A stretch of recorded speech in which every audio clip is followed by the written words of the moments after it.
Yun, what's up mga kaibigan, welcome back sa ating YouTube channel. Magandang araw sa inyong lahat at nagpapasalamat po ako sa inyo dahil sa inyong sulit na suporta. Papasalamat po ako sa aking mga sulit na subscribers ko dyan, sulit na taga-suporta sa aking mga video. So yun mga kaibigan, meron lang tayong sasagutan na mga katanungan ng ating mga taga-suporta ng ating video mga kaibigan.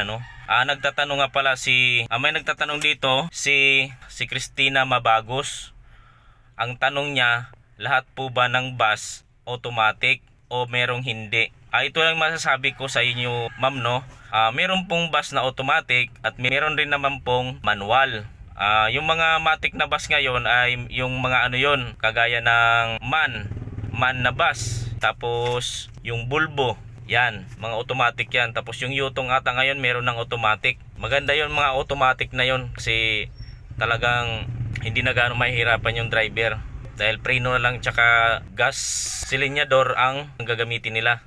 So meron pang nagtatanong dito mga kaibigan, si Bernadette Evangelista. Nagtatanong po siya kung pwede raw po bang mag-apply yung mayroong tato. Ito po masasabi ko sa inyo, ma'am, maraming salamat sa inyong mga katanungan. Ito masasabi ko, pwede naman po mag-apply yung may tato. Wala pong bawal.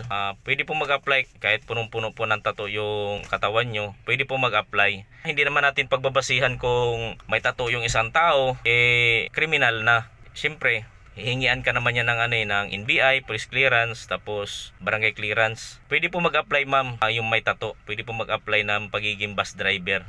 So yun mga kaibigan, sana nakasagot ko yung mga katanungan nyo. At kung meron pa kayong mga ibang katanungan, comment nyo lang dito sa video na to at ating gagawa ng video para yung mga katanungan nyo kung paano ba mag-apply ng isang bus driver mga kaibigan. So maraming salamat sa iyong panonood at maraming salamat sa iyong solid na suporta. So yun lang mga kaibigan, maraming salamat sa iyong mga nagtatanong kay Bernadette Evangelista at si Christina Mabagos. So yun, shout out sa inyong dalawa, ma'am, mabuhay po kayo hanggat sa gusto nyo.